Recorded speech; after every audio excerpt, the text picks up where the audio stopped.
Boa noite, pessoal. Sejam bem-vindos. Mais uma noite de muito aprendizado aí. Espero que vocês estejam bem aí em seus lares, né, onde vocês estiverem.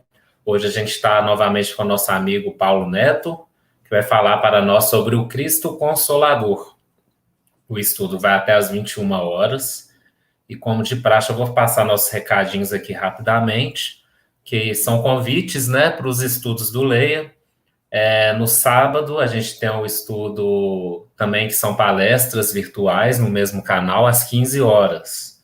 É só seguir o canal que vocês vão ficar por dentro aí das palestras, tá?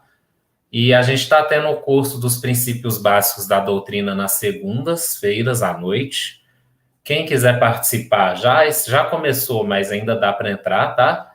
É só comunicar qualquer um aí dos trabalhadores do Leia, nos canais de comunicação do Leia, que a gente disponibiliza o link para participação. E na terça-feira também a gente tem um estudo minucioso do Evangelho, que é o Humildinho, né? Então também pode falar com qualquer um de nós aí para participar, que a gente passa o link, tá bom? O último domingo do mês, como de praxe, o seminário desse mês ainda a gente não divulgou, mas daqui a pouco está saindo a divulgação aí, tá? Também pelo YouTube. Eu vou fazer a nossa prece inicial e vou passar a palavra aqui para o Paulo Neto, tá? Que já está aguardando a gente aqui. Então vamos elevar os nossos pensamentos, tentando nos tranquilizar, relaxar um pouco, deixando as boas vibrações dos nossos amigos espirituais tocar aí o nosso íntimo, né? De forma que a gente possa ir abrindo a nossa mente, a nossa cabeça, para que possamos pegar o aprendizado aí, absorver mais os ensinamentos, né? Concentrar bem e que sempre assim a gente possa aproveitar bem esse estudo para nos melhorar aos pouquinhos, para aprender, né? Cada vez mais, aprender sobre a realidade da vida espiritual e aprender cada vez mais sobre o nosso Mestre Jesus, que é o tema de hoje, o Cristo Consolador. Que esses ensinamentos, todo ensinamento que o Cristo traz para a gente, ele nos traz conforto, nos consola, nos alivia das tensões, e que possamos, então, que esse aprendizado de hoje possa trazer esse conforto para cada um de nós, para os nossos lares. Que o nosso amigo Paulo Neto esteja bem intuído, que esteja bem acompanhado aí para passar um estudo para a gente com muita clareza. Que a paz de Jesus esteja com todos nós. Que assim seja. O Paulo, fica à vontade, viu? Tá. Então, primeiramente, uma boa noite a todos. Vamos pedir a Jesus que possa nos amparar, né? Nesse pequeno estudo, que a gente possa ser claro e objetivos na proposta que a gente tem para trazer do estudo e que ele seja útil para todos nós, né? Esse é o nosso objetivo, né? Vamos falar, então, do Cristo, o título do nosso estudo é o Cristo Consolador. A frase inicial que nós usamos é uma frase de Jesus, está no Evangelho de João, capítulo 14, versículo 6, onde Jesus disse: eu sou o caminho e a verdade e a vida. Ninguém vem ao Pai senão por mim. O contexto nosso desse tema está no Evangelho segundo o Espiritismo, é o capítulo 6, que inclusive tem exatamente esse título, ou seja, o Cristo Consolador, e ele é dividido em 3 partes, né? Uma parte vai falar do jugo leve, aí tem um texto bíblico e o comentário de Kardec. Tem uma outra parte que vai falar do Consolador Prometido, que tem texto de Evangelho e comentário.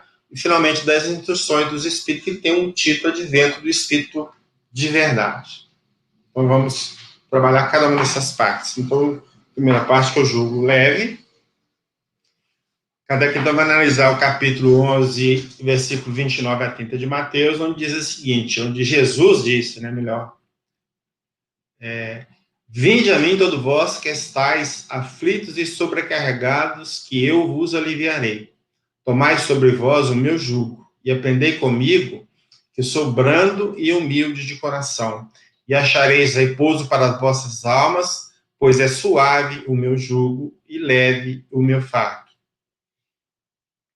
Jugo seria uma sujeição imposta pela força ou autoridade, uma opressão, ou então, no sentido figurado, vínculo de submissão e obediência.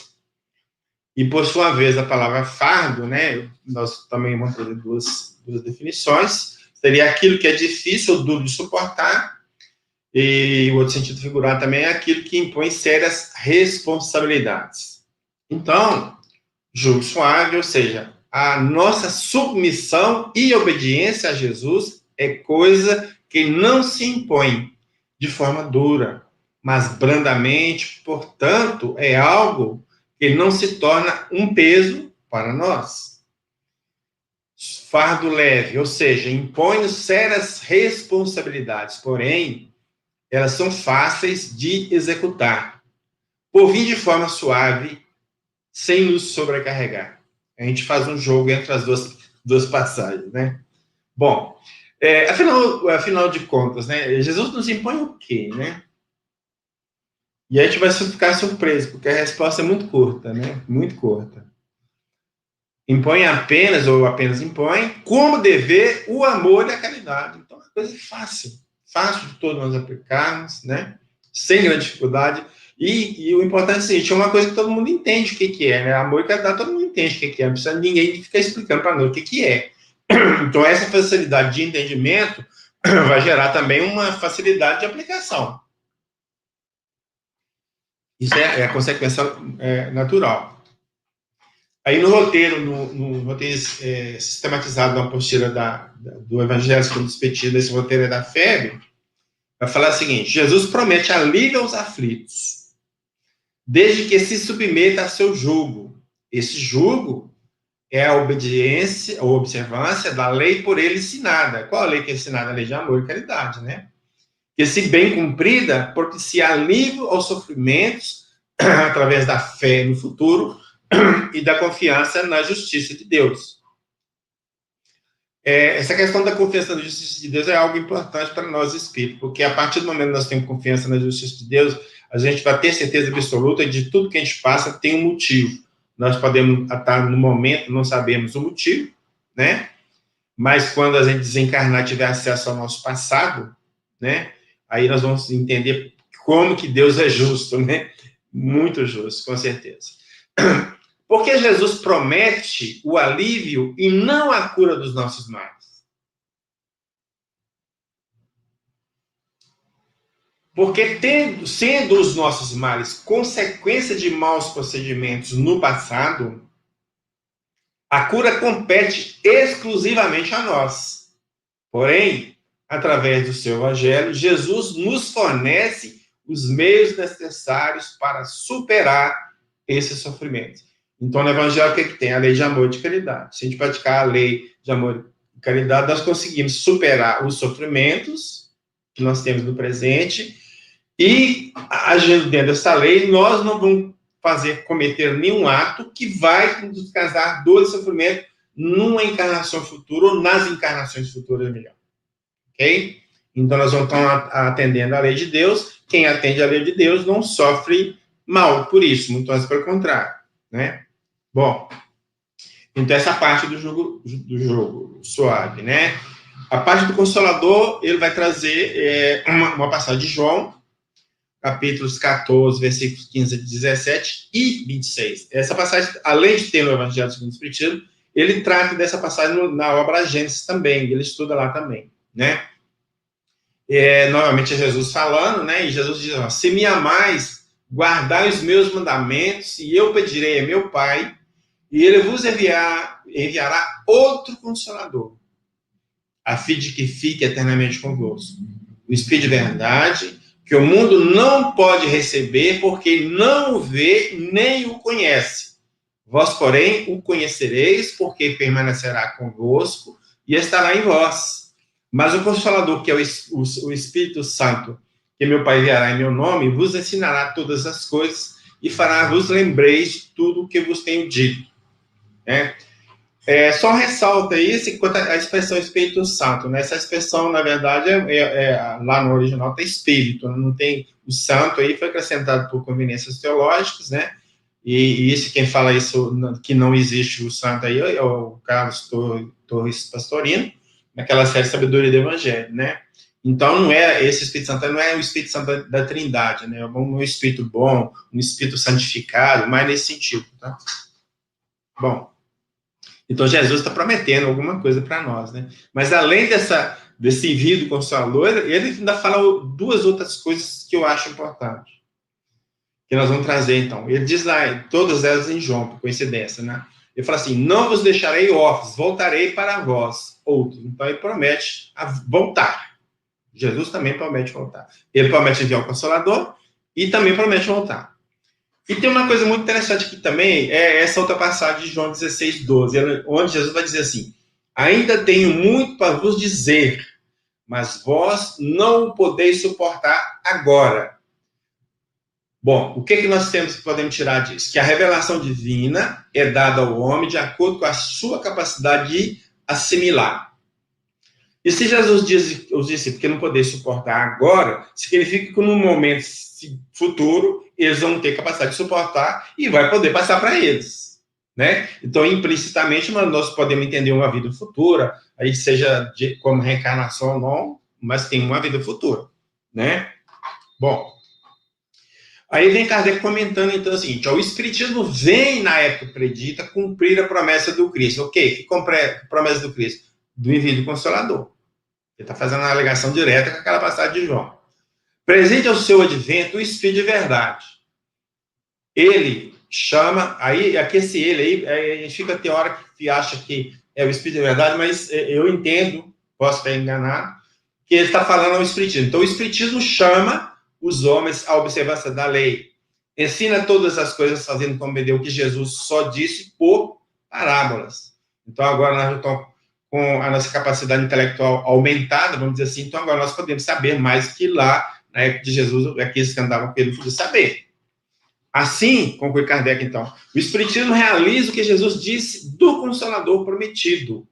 Conhecimento das coisas, fazendo que o homem saiba de onde vem, para onde vai e por que está na Terra. Atrai para os verdadeiros princípios da lei de Deus e consola pela fé e pela esperança. Então, Kardec, aqui talvez não seja muito claro, mas em outras passagens vai deixar bem claro na relação de que o Espiritismo é o Consolador prometido de Jesus. Então, o Consolador, quem é o Consolador? É o Espiritismo, aquele que ele prometeu lá em João.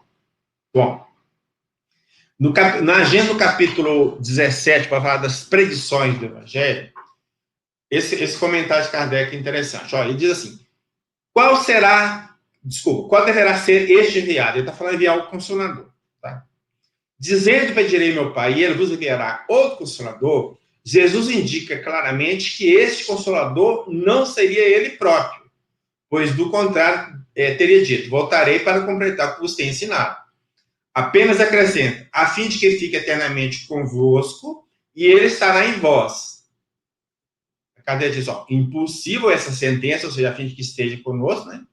Eternamente, estará em vós, que essa sentença refere-se a uma individualidade encarnada. Então, não pode ser uma pessoa encarnada.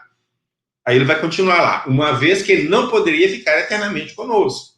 Nem ainda menos está em nós. Aí ele vai fazer a conclusão. Compreendemos-la, a frase, porém, muito bem, com referência a uma doutrina, a qual, com efeito, quando a tenhamos assimilado, poderá estar eternamente em nós. O Consolador, conclui Kardec, pois, segundo o pensamento de Jesus, a personificação de uma doutrina soberanamente consoladora, cujo inspirador há de ser o Espírito de verdade. Então, aqui ficou bem claro que estabelece que o Espiritismo é o Consolador, né? Como eu disse, tem outras passagens que falam, mas essa aqui também eu acho que ficou muito claro, né? Agora, então, nós vamos entrar nas instruções dos Espíritos, que tem o título Advento do Espírito de Verdade. Nós vamos tentar trabalhar uma coisa aqui.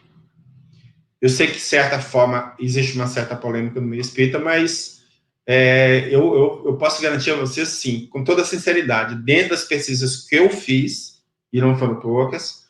O que eu vou falar aqui agora, eu posso sustentar com dados, com informações, tá? Aqui talvez não dá para a gente falar tudo, mas para sustentar a tese que eu vou levantar aqui agora, daqui para frente, tá?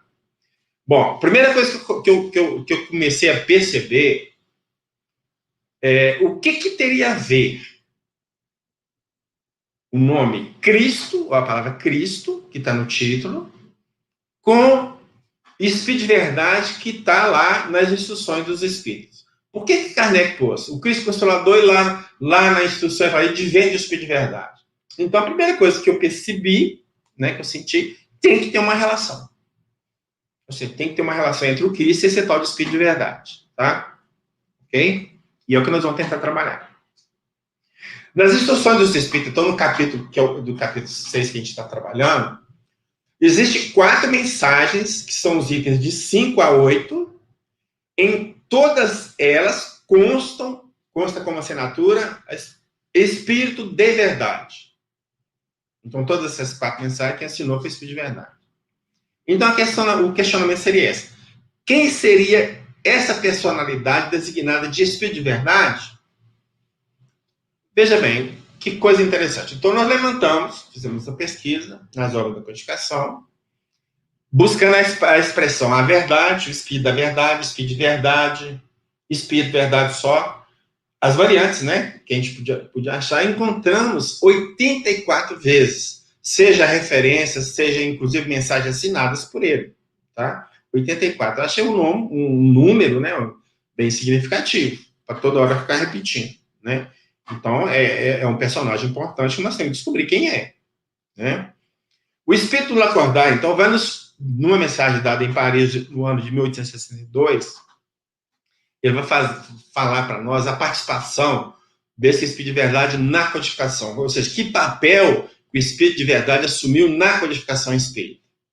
Então, Lacordaire vai dizer o seguinte: foi porque uma multidão de espíritos de todas as ordens, sob a direção do Espírito de Verdade, veio de todas as partes do mundo e em todos os povos revelar as leis do mundo espiritual, das quais Jesus havia adiado o ensinamento e lançar pelo Espiritismo os fundamentos de uma nova ordem social. Então, o que nós temos aqui? Nós temos que o Espírito de Verdade dirigia, coordenava, presidia toda a pleide de espíritos envolvidos na nova revelação, né, na época, que é o Espiritismo. Ok? Então, por isso, a gente já pode perceber que esse espírito tem que ser de alta elevação moral e menos que espírito puro não tem como. Tá? Então, ele está no topo da escala espírita, que é espírito puro, né? E para coordenar a quantidade de espíritos que a gente sabe que coordenou na codificação. E só chamar atenção. Aqui está falando que é espírito de verdade. Lá na frente nós vamos ver uma outra situação. Bom, Erasto, ele tem 2 comunicações, que nós vamos comparar uma com a outra. Aliás, tem 3, mas essas 2 nós vamos fazer comparação. Uma de 19 de setembro de 1861, ele vai falar assim: o quanto estou orgulhoso em distribuir a todos e a cada um os elogios e os encorajamentos que o Espírito de Verdade, nosso mestre bem amado, me ordenou conceder às vossas piedosas cortes. E em 14 de outubro de 1861, eu vou dizer o seguinte: nós que somos, sob a direção do Espírito de Verdade, os iniciadores do Espiritismo na França, devo-vos fazer ouvir uma voz tanto mais severa, meus bem-amados, quanto o Espírito de Verdade, mestre de todos nós, ou mestre de nós todos, tanto faz, espera mais de vós. Vamos lá. E aí, uma outra oportunidade, aqui em 61, né, que nós vimos as 2 outras, e agora em 63, né, 2 anos depois, arredondando. Caminhai, pois, em vosso caminho imperturbavelmente, sem vos preocupar com as zombarias de uns e amor próprio ferido de outros. Estamos e ficaremos convosco sob a égide da proteção, né, do Espírito de Verdade, meu Senhor e o vosso. E, finalmente, o Espírito Antônio vai dizer, aqui em novembro de 61, vai dizer o seguinte: contar com a benevolência sincera e afetuosa do Espírito de Verdade, o Filho de Deus, o qual saberá de maneira incomparável inundar sua alma de felicidade. Agora vamos ver aqui, interessante. nós temos as expressões nosso mestre bem-amado, mestre de todos nós, o Filho de Deus, é uma expressão todos nós somos, mas é uma expressão especial para designar uma criatura, vamos dizer assim, né? E meu Senhor e vosso. Aí eu pergunto, a quem se poderia dar esses títulos, isolada ou conjuntamente, senão ao próprio Jesus? E mais claro vai ficar quando a gente pegar somente o Espírito Erastro, em dois momentos. Quando ele usa a expressão nosso mestre bem-amado, em setembro de 1861, ele designa o Espírito de Verdade como nosso mestre bem-amado, como nós vimos. Mas em abril de 1862, ele vai usar essa mesma expressão para atribuir a Cristo. Então, as expressões e essa fala de Erasto aqui, nós só podemos concluir que o Espírito de Verdade é o Cristo. E aí nós vamos pegar mais uma informação a nível espiritual, né? Agora de fevereiro de 1864, do Espírito Hahnemann, e ele vai falar assim: cada um procurará, pela melhoria de sua conduta, adquirir esse direito que o Espírito de Verdade que dirige esse globo conferirá quando for merecido. E aí acaba uma pergunta, não tem como. Quem se pode colocar como sendo o dirigente do nosso globo? A foto dele está aqui. A informação que nós temos é que quem dirige o globo é o Espírito de Verdade. Embora também aqui alguns confrades queiram fazer polêmica, mas isso para mim é pacífico e não é de uma fonte só. Tem fontes de estudiosos, mas tem fontes espirituais também, tá? E inclusive eu acabei tendo que fazer um artigo pequeno sobre isso, né? Tá lá no meu site. Para identificação, mas aqui nós vamos colocar pelo menos um caso, né? O Espírito de Chateaubriand vai dizer o seguinte: sois guiados pelo verdadeiro gênero do cristianismo, eu vos disse, é porque o próprio Cristo preside aos trabalhos de toda a natureza que estão em via de cumprir. Que trabalho que ele está falando? O trabalho de trazer a revelação espírita. Peraí, mas lá atrás não falou que quem dirige esses trabalhos é o Espírito de Verdade?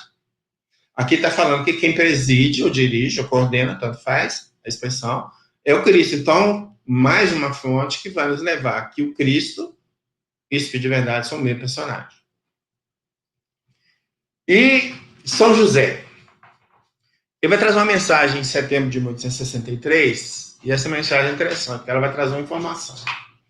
Então ele diz o seguinte: pregai a boa doutrina, a doutrina de Jesus, a que o próprio Divino Mestre ensina em suas comunicações, que não fazem senão repetir e confirmar a doutrina dos evangelhos. Espera aí. Na codificação espírita, nós temos mensagens assinadas por Jesus? Alguém já viu isso lá? Tem, sim. Uma só, e nós vamos falar dela. Mas, por exemplo, por que não tem aqui nesse capítulo que nós estamos estudando? Mensagem de Jesus. No Evangelho Espírita você não vê. Ou o que ele está querendo dizer assim, as comunicações de Jesus com assinatura de verdade, com o Espírito de Verdade está lá, e nós não vimos ainda. Então, seriam essas comunicações que o São José está falando. Pode ser? Tudo a ver. Né? Aí vem Leon Denis, e aqui que ele vai falar também da questão do governador, e vai só: a passagem de Jesus pela terra, seus ensinamentos e exemplos deixaram traços indeléveis. Sua influência se estenderá pelos séculos vindouros. Ainda hoje, ele preside os destinos do globo. Quem preside o destino do globo? Jesus. Mas não foi falado da coisa de verdade? Em que viveu, amou, sofreu. Governador espiritual deste planeta. Então, Jesus é o governador espiritual deste planeta. Veio com seu sacrifício encarregá-lo, colocá-lo, né, nascendo do bem. E é sob a sua direção oculta e com o seu apoio que se opera essa nova revelação. Então, Leon Denis está falando assim, quem coordena esses espíritos todos envolvidos na nova revelação é Jesus. Mas lá não foi falado que foi o Espírito de Verdade? Então, novamente, nós temos uma fonte indireta aqui que nos faz crer que ambos são o mesmo Espírito, ou a mesma individualidade. Muito importante é também buscarmos fontes sobre esse estudo, sobre esse assunto, fora das obras de codificação, para que a identificação se torne algo bem consistente. Será que encontraremos alguma coisa? Bom, na Revista Espírita do ano de 1861, Kardec publica uma carta do advogado Sr. Rustag de Bordeaux. Ele, nessa época, não tinha essa polêmica, ele não tinha publicado os 4 evangelhos, então ele leu o livro dos Espíritos, ficou entusiasmado e escreveu para Kardec, né?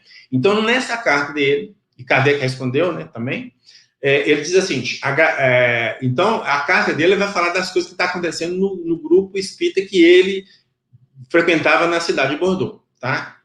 Só para contextualizar a situação. Então, ele vai dizer assim, agradeço com alegria e humildade esses divinos mensageiros por terem vindo nos ensinar que o Cristo está em missão sobre a Terra, para a propagação e sucesso do Espiritismo. Então, lá na cidade de Bordeaux, os Espíritos estão falando que o Cristo está em missão na Terra, né? Seria essa a terceira explosão da bondade divina para cumprir essa palavra final do Evangelho. Aí vai estar uma expressão latina que significa uma só ovelha e um só pastor. E aí continua. O Cristo, chamado por eles quem? Os Espíritos que manifestavam na cidade de Bordeaux, chamavam ele de Espírito de verdade. A verdade é o primeiro e o mais santo mencionado das ideias espíritas. Essas palavras me tocaram vivamente e me perguntavam, mas onde está o Cristo em missão na Terra? A verdade comanda, aí ó, a verdade, né, comanda, dirige, preside, segundo a expressão do Espírito de Marius, bispo das primeiras idades da igreja, essa falange de espíritos enviados por Deus em missão sobre a Terra. Para quê? Para a propagação e o sucesso do Espiritismo. Bom, nós também podemos encontrar uma informação interessante no livro Missionários da Luz, quando, em um certo momento, o instrutor Alexandre vai dizer para André Luiz, o próprio Jesus nos afirma, eu sou a porta. Se alguém entrar em mim, será salvo, e entrará, sairá e achará pastagens. Por que audácia incompreensível imaginais a realização sublime, sem vos afeiçoardes ao Espírito de verdade, que é o próprio Senhor. Esse Senhor aqui, muitas vezes a gente usa a expressão Senhor para designar tanto a Jesus e outras vezes para Deus, mas no caso aqui, com certeza, que é para Jesus. Ok? Então, no livro Missionários da Luz, nós temos a informação, então, que o Espírito de verdade é Jesus. E para confirmarmos que já foi encontrado a respeito da edificação do Espírito de verdade, vejamos ainda algumas pistas que Kardec nos deixou. Ele não falou claro, mas ele deixou pista. No livro dos Médiuns, tem o capítulo 31. E nesse capítulo 31 tem várias comunicações. Então, uma comunicação, que é a comunicação 9, nós vamos ler um trecho dela. Umas partes dela, não é toda, não. Então, a mensagem está lá. Venho eu, vosso Salvador, vosso juiz, venho como outrora aos filhos transviados de Israel, venho trazer a verdade para as trevas. Escutai-me. O Espiritismo, como outrora é minha palavra, presta atenção, outrora é minha palavra, tem que lembrar aos materialistas, segue o texto para lá. Mas ingratos os homens se desviaram do caminho reto e lá que conduz ao reino do meu Pai. Quem usou essa expressão? Ao reino do meu Pai. E se perderam nas ásperas veredas da impiedade. Só muito raramente me comunico. Isso é importante. Só muito raramente me comunico. Então, a envergadura desse espírito é tão alta que não é espírito que estava lá toda hora, todo momento, dando comunicação, não. De vez em quando ele aparecia lá. Tá? Meus amigos, os que hão assistido a minha vida e a minha morte, são os intérpretes divinos das vontades do meu Pai. Quem usou muito essa expressão? Vontades do meu Pai. Continua.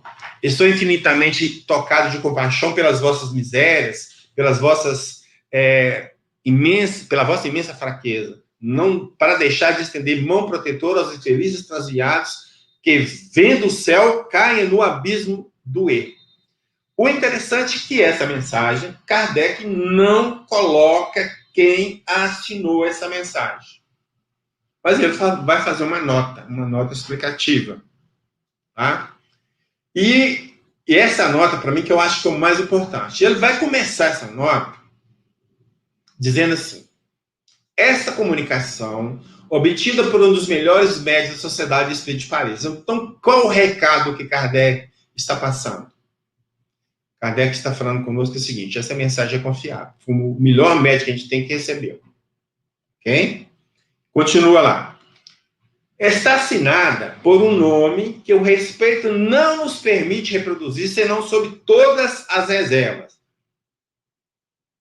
Tão grande seria o ensino em favor de sua autenticidade, porque muito frequentemente dele se abusou nas comunicações evidentemente apócrifas. E agora, bem claramente, vai dizer: este nome é o de Jesus de Nazaré. Ou seja, então aquela mensagem vem como outrora, quem assinou foi Jesus de Nazaré. Então, Kardec também fala que muito foi abusado deste nome, de mensagens apócrifas. Nós temos mensagem apócrifa usando o nome de Jesus, mas não temos mensagens apócrifas assinando o Espírito de Verdade. Tá? Então, ele sabia de quem era e o respeito. Não, peraí, esse nome a gente tem que tomar muito cuidado. Então, ele ficou todo cheio de assim, como de se reservando para não revelar a coisa e virar contra a gente mesmo ou contra a doutrina, tá? Já pensou lá no início, Kardec falando assim: pô, gente, eu tô aqui, Jesus está manifestando no grupo que eu frequento, está trazendo. Não está falando espiritismo aqui, então ele não podia falar, né? Aí o Kardec completa lá, então: não duvidamos de nenhum modo que não possa se manifestar, ou seja, Jesus não pode se manifestar. Mas se os espíritos verdadeiramente superiores não o fazem, sendo em circunstâncias especiais, só raramente me comunico, lembra lá de trás? A razão nos proíbe que o espírito puro por excelência, então está falando que Jesus é espírito puro por excelência, responda ao apelo de qualquer um.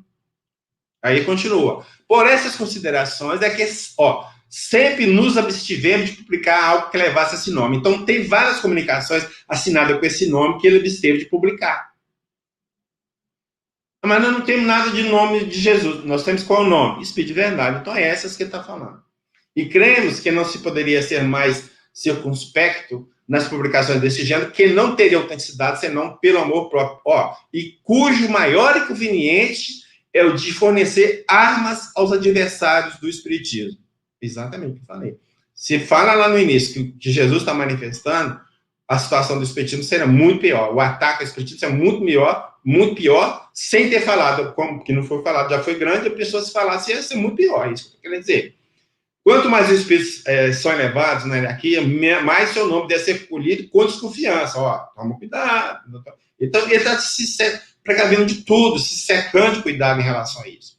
Na comunicação acima, não constatamos senão uma coisa, que é a superioridade incontestável da linguagem e dos pensamentos, deixando a cada um o cuidado de julgar se aquele cujo nome leva não a desmentiria. Então, ele está falando assim: a mensagem está lá, Jesus tem tudo a ver com Jesus, mas cada um decide se é dele ou não. Eu não vou entrar nessa história. Pode ser dele? Pode. Bom. Então, vocês vão julgar. Só que quando a publicação do Evangelho segundo o Espiritismo, no capítulo 6, que é o que nós estamos estudando, do Cristo Consolador, a mensagem número 5, ou item número 5, essa mesma mensagem que nós estamos vendo aqui, bem como outrora, está lá. Está lá. Aqui eu estou apresentando para vocês, aqui está no Livro dos Médiuns. Então, essa mensagem vai para o Evangelho segundo o Espiritismo. E lá, a assinatura de quem assina? Espírito de Verdade. Então, peraí. Lá no Livro dos Médiuns, quem assina é Jesus de Nazaré. Lá no Evangelho, quem assina é Espírito de Verdade. Então, está aí, mais uma vez, a prova de que um e o outro são o mesmo personagem. Ok? Mas tem mais uma situação aqui, ainda no Livro dos Médiuns, capítulo 31. Tem um ponto um pouco mais à frente, que Kardec vai colocar um grupo de comunicações que chama de apócrifas, falsas, né? Vamos dizer assim. Duas dessas comunicações, têm assinatura Jesus. E aí ele vai fazer uma nota. Depois que põe essas duas comunicações, ele vai fazer uma nota. E dessa nota nós tiramos. Ele diz assim: indubitavelmente, nada há de mal nessas duas comunicações. Porém, teve o Cristo alguma vez essa linguagem pretensiosa, enfática e empolada? Agora que vem o principal. Faça-se a sua comparação com a que citamos acima, firmada pelo mesmo nome, e vê se há de que lado está o cunho da autenticidade. Qual a que está acima que tem esse nome? É aquela que nós lemos. Então, Kardec está aqui indiretamente, está falando assim, aquela que eu coloquei lá, que eu pus, assinado por Jesus de Nazaré, é autêntico. Comprar essa azul com aquela para ver qual que é autêntico, qual que não. Entretanto, dando autenticidade àquela outra que nós lemos e que está lá no Livro dos Médiuns, mas também foi parar lá no Evangelho segundo o Espiritismo, no capítulo 6, que é a mensagem número 5. Então, a ligação está lá. Aí, no Livro dos Médiuns, tem um momento lá que Kardec vai falar do sistema. Esses sistemas são o que seria esse sistema? São aquilo que as pessoas falavam ser as manifestações, justificavam o que será manifestado. Por exemplo, tem um sistema que a gente chama lá de uniespírito ou monoespírito. Então, o que seria? O uni ou mono é só uma entidade que manifestava. Então, só um espírito manifestava. Em qualquer situação era só um. Era o mesmo espírito em qualquer situação. Bom, aí ele vai dizer lá o seguinte, então.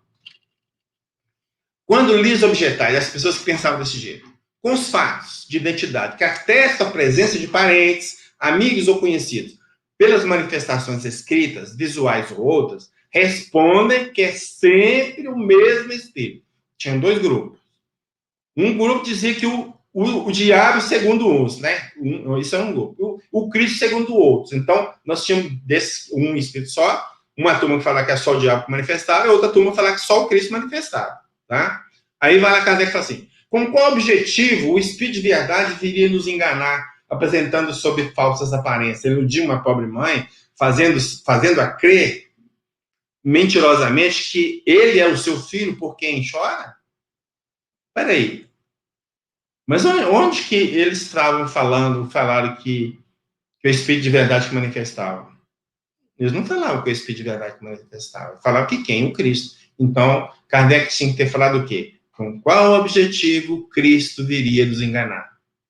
Como ele disse, o Espírito de verdade, então, bem claro que ele tinha o Cristo como sendo o Espírito de verdade. Esse aqui é muito sutil, mas ele passou batido nesse aqui. Dois outros momentos, Kardec também vai nos dar informação. Ele vai falar o seguinte, isso aqui está em abril de 64. O Espiritismo vem cumprindo os tempos preditos, o que anunciou e preparar a realização das coisas futuras. Ele o Espiritismo pois, obra do Cristo que preside. Estou falando que Cristo preside, né, o quê? O movimento de regeneração que se opera, ou seja, está trazendo o Espiritismo. Já em 68, em janeiro de 68, ele vai falar que quem preside, o Espírito de verdade, quem preside é o movimento de regeneração. Olha, nós não temos dois presidentes. Nós temos um presidente com dois nomes. Ora era o Cristo, ora era o Espírito de verdade. Então, mais uma fonte que a gente está tendo para justificar que o Espírito de verdade é Jesus. E, por fim, resta uma última pergunta. O Espírito de verdade teria, porventura, ele próprio nos deixado alguma pista? Vamos lá. Vejamos a comunicação assinada pelo Espírito de Verdade a propósito de A Imitação do Evangelho, que é o primeiro título do Evangelho segundo o Espiritismo, né? Dado em Bordeaux, na cidade de Bordeaux, em maio de 1864. O Evangelho foi publicado em abril de 64, se não me falha a memória. Por aí. Acho que é abril mesmo. Março ou abril, não lembro assim exatamente. Então, lá, a mensagem, então, do Espírito de Verdade, dado na cidade de Bordeaux. Então, ele diz lá o seguinte, um novo livro acaba de aparecer. É uma luz mais brilhante que vem clarear o vosso caminho. Há 18 séculos eu vim por ordem de meu Pai, trazer a palavra de Deus aos homens de vontade. Mais embaixo. Há várias moradas na casa de meu Pai. Eu lhes disse há 18 séculos. Essas palavras o Espiritismo veio fazer compreendê-las. Então, presta atenção. Aqui essa mensagem foi recebida no século XIX. Quem veio há 18 séculos, tomando como base o século XIX, se não Jesus? E ele, quando ele veio, ele não falou que veio para cumprir a vontade do Pai? Ou seja, ele estava falando aqui agora, por ordem de meu Pai. Agora, mas tem essa frase que está em azul, eu deixei de azul assim, para destacar, e é de propósito, porque tem uma passagem que vai, no Evangelho, que vai nos levar a essa identificação. Jesus, no Evangelho de João, no capítulo 14, versículo 2, ele vai dizer textualmente, na casa de meu Pai há muitas moradas. E aí, né, nessa assinatura, ele fala, há várias moradas na casa do meu pai. Só mudou a ordem, mas é a mesmíssima coisa. Então, está aí mais uma identificação que a gente tem do próprio Espírito de Verdade. Então, aí é o seguinte, dentro do capítulo que a gente está trabalhando, as mensagens 5, 6 e 7. A 5 é aquela que nós lemos, que está lá no livro já lemos ela lá atrás, pelo livro dos médicos, é só a 6 está aqui, ó, vem instruir com os pobres deserdados. Porquanto a dor foi sagrada no Jardim das Oliveiras. Que dor sagrada que ele está falando? Porque no Jardim das Oliveiras ele chorou, ficou suando sangue e os anjos vieram tratar dele. O trabalho das vossas mãos vos fornece aos corpos o pão terrestre. Vossas almas, porém, não estão esquecidas. E eu, o jardineiro divino, as cultivo. Nada fica perdido no reino do nosso Pai. Eu achei muito interessante essa de jardineiro divino, porque só depois de muito tempo é que eu encontrei a ligação. Por que ele está falando eu, o jardineiro divino? Então, vamos lembrar da passagem lá do Evangelho de João de novo. No momento que Maria Madalena vai ao túmulo de Jesus. Tá? Quando ela chega lá, ela não encontra ninguém, porque Jesus já tinha ressuscitado, como já não estava lá no túmulo mais, né? E aí ela vê um homem lá, né?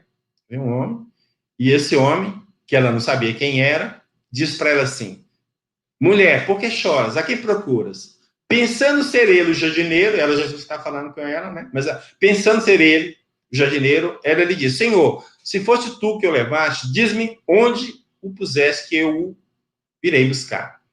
Então aqui, nessa mensagem, lá do item 6 do capítulo 6 do Evangelho segundo o Espiritismo, nós temos eu, jardineiro divino. Então Jesus assume essa condição de jardineiro. Essa ligação, para mim, foi assim, fantástica. É um detalhe pequeno que faz uma ligação fantástica, porque ninguém ia pensar nisso, né? Dificilmente ia pensar nessa ligação. Né? Mas está aí muito claro. Eu sou o grande médico das almas e venho trazer a mensagem 7. O remédio que vos há de curar. Então, eu concluo o seguinte, que não há como não relacionar essas mensagens a Jesus, né? Tão evidente fica o estilo de linguagem que ele é próprio. Julgamos fora de propósito que Kardec tenha se enganado ou que nos deixaria ver uma coisa onde ela não está. Portanto, não temos outra alternativa sem nós aceitá-las como sendo o mesmo de Jesus, uma vez que a primeira delas, que é a mensagem no item 5, conforme dito, em O Livro dos Médiuns, leva a sua assinatura, ou essa assinatura. Concluímos que o Espírito de Verdade é realmente Jesus. Pelos seguintes motivos, apresentados ao longo deste estudo. Informação dos Espíritos, pela fala de Kardec, pela opinião de outros autores espíritas, eu não trouxe aqui, mas eu tenho outros autores que aceitam essa ideia também, pela passagem do Evangelho e pela própria comunicação do Espírito de Verdade. Então, aqui nós temos, vamos apresentar, eis o homem. Eis o homem, então, essa mensagem, essa imagem muito linda mesmo, de Jesus. Jesus batendo na porta. Ao grupo que foi apresentada essa imagem, sempre, a gente diz assim, tem um espírito de porco no meio das pessoas. Né? Então, um espírito de porco lá veio questionar essa imagem. E falou para o autor que tinha um erro nessa imagem, ou nessa pintura. Ele não estava vendo a maçaneta da porta. Então, o erro dele é que a porta não tinha maçaneta. Aí o autor falou assim, não, meu irmão, essa pintura é esse mesmo. A maçaneta da porta, ela, na verdade, está do lado de dentro, e essa porta representa o seu coração. E Jesus só entra no seu coração se você abrir a porta do seu coração para ele entrar. Ele nunca vai abrir para entrar, ele só bate. Se você abrir, ele entra. Eu achei esse significado muito legal, porque é essa que é a nossa proposta, né? Nós, como espíritas, estar prontos para receber Jesus dentro dos corações, mas não vamos pensar que ele vai entrar, não. Nós é que temos que abrir os nossos corações para recebê-lo. Né? Mas como que nós vamos abrir os nossos corações? Nós vamos abrir os nossos corações cumprindo os seus ensinamentos. Amar ao próximo como a nós mesmos, a questão da caridade, o respeito às pessoas, né? É tudo que vai nos levar para trazê-lo dentro dos nossos corações, tá? Aqui está a lista das obras que nós pesquisamos para montar esse pequeno estudo. Aqui as imagens, nós trabalhamos. Aqui meu site e meu e-mail. E como eu disse, eu não trouxe aqui, normalmente eu tinha essa imagem, eu acabei publicando um e-book disso, tá no site lá do Amazon.com e no site da Livraria Cultura, tá? Então, a editora que tem publicado meu livro fez um e-book disso, só tem no formato digital, tá lá. Então, é uma pesquisa que eu montei, e essa pesquisa indica, pelo menos para mim, sem dúvida nenhuma, que o Espírito de Verdade é Jesus. E isso, para mim, mudou muito, tá? Por quê? Porque muitas vezes as pessoas vão à casa espírita, né? Eu tenho um amigo meu que é evangélico, e ele falou comigo assim, Paulo, outro dia foi um amigo meu, né, dele, né, lá no centro, nessa época eu morava no interior, lá no centro que você frequenta lá, e ele saiu de lá horrorizado, porque ele notou que você só fala de Kardec, você não fala de Jesus, né? Ele deve ter dado azar, né? Porque nós falamos de Jesus sim, só que nesse dia, coincidentemente, talvez o tema, só falou em Kardec, tudo bem. Mas aí, então, esse trazer para nós essa informação de que Jesus está atrás do movimento, ou esteve e está atrás desse movimento de regeneração da humanidade, para mim isso faz uma grande diferença. Porque quem pensa que o Espiritismo está largado de Jesus, vamos dizer assim, entre aspas, agora tem certeza que não está. Ele está aqui desde o início. O Espiritismo é obra dele, com absoluta certeza disso, eu não tenho dúvida nenhuma mais, né? E isso mudou muito a minha forma de entender o Espiritismo, né? E para aceitá-lo como religião, para mim, já não tem mais grandes problemas, entende? Embora isso também é mais outra polêmica do meio espírita, mas cada um segue o caminho que quiser. Mas para mim não tem problema nenhum mais, entende? E isso mudou a minha visão perante a doutrina espírita, perante a minha percepção, somente do aspecto moral que a gente busca através do Evangelho, e isso do Evangelho segundo o Espiritismo, e eu achei também muito, muito pontual, muito feliz, foi Kardec, quando ele disse, lá na introdução do Evangelho segundo o Espiritismo, o seguinte, a vida de Jesus tem várias situações, tem os milagres, tem coisas que pontos polêmicos, vamos dizer assim, se Maria era regional, essas brigas que as religiões assumem. Então ele diz, tem um ponto, ele fala 4 pontos, eu não lembro os 4, mas ele fala, tem um ponto que as religiões não têm como brigar. E elas, aliás, ao contrário, elas têm que se entender neste ponto, que é o aspecto moral do ensino de Jesus. Então ele diz o seguinte, este livro, ou seja, o Evangelho segundo o Espiritismo, vai estudar somente o ensino moral de Jesus. Ponto. Então, é por isso que nós vemos no Evangelho as citações do Novo Testamento, principalmente, né? E que só trata do aspecto moral. E aí eu fui curioso, eu fiz um levantamento. O Evangelho segundo o Espiritismo, ele contém 28 capítulos, incluindo aquele de preces, né?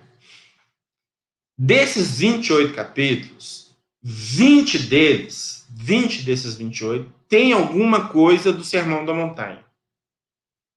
Tá? Isso representa, então, 71%. Ou seja, 71% do conteúdo do Evangelho segundo o Espiritismo tem relação com o Sermão da Montanha. Mas eu fiz um outro levantamento também. Este outro levantamento, eu peguei o Sermão da Montanha pela quantidade de versículos. Então, o Sermão da Montanha, que é o mais estudado e o mais lido, é o de Mateus, que é o capítulo 5, 6 e 7. Então, os versículos perfazem um total de 111. 111 versículos, então, esses 3 capítulos. Desses 111 capítulos,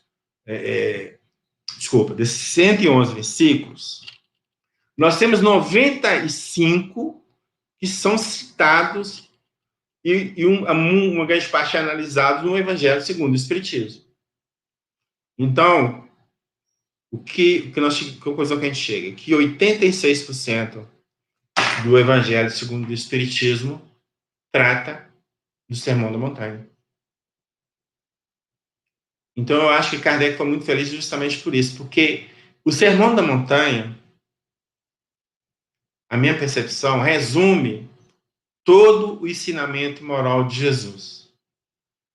E aí vem Gandhi e fala mais ou menos assim, não, talvez não literal como eu vou falar aqui, mas ele fala mais ou menos o seguinte: se perdesse todos os livros sagrados da humanidade e nós tivéssemos recuperado o Sermão da Montanha, nós não teríamos perdido grandes coisas. Então, o que Gandhi está falando? E Gandhi, presta atenção, ele não era cristão. Tá? Ele tinha um amigo que encheu tanta paciência dele para comprar uma Bíblia que comprou. Aí ele comprou e leu. Na hora que ele comprou e leu, ele encantou, com o Novo Testamento principalmente. E com o Sermão da Montanha mais ainda, né? Então, ele falar isso, que o Sermão da Montanha, se perdesse tudo, salvar o Sermão da Montanha, ele está falando o quê? Que dentro do ensino de Jesus, o mais importante é o Sermão da Montanha.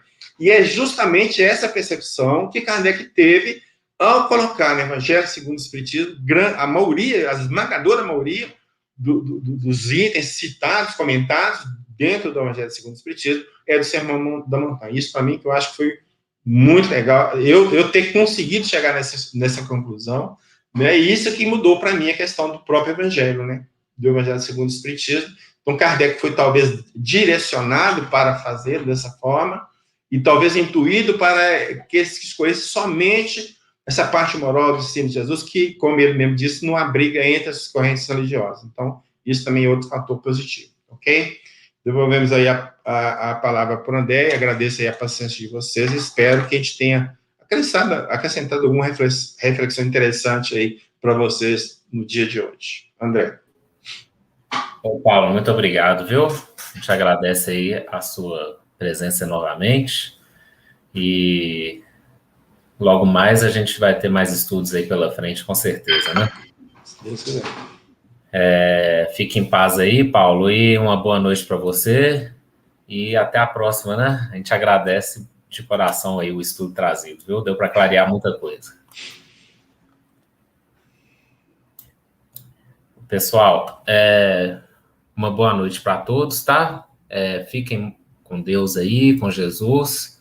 Eu vou fazer a nossa prece de encerramento e o nosso estudo se encerra agora, tá bom?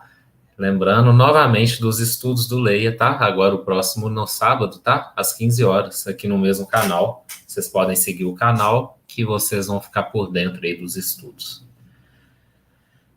Muito obrigado, meu Senhor, meu divino Mestre Jesus, por mais esse estudo que nós fizemos agora. Muito obrigado por trazer a oportunidade da gente poder continuar aprendendo, reunindo aqui virtualmente nesses tempos de isolamento, né, de distanciamento. Agradecemos, meu Mestre Jesus, por trazer tantos ensinos, tanto aprendizado para nós, as ferramentas, né, da tecnologia que a gente tem para poder estar aqui aprendendo virtualmente. E que toda essa paz, esse clima de leveza que a espiritualidade amiga trouxe para a gente essa noite, possa permanecer em nossos lares, possa se estender por toda a vizinhança e atingir principalmente aqueles irmãos que estão passando por aflições, por sofrimentos, que estão precisando de um amparo, de uma luz da espiritualidade amiga. Que a paz de nosso Mestre Jesus esteja conosco e que tenhamos uma excelente continuidade de semana. Que assim seja. Fiquem todos em paz, meus irmãos.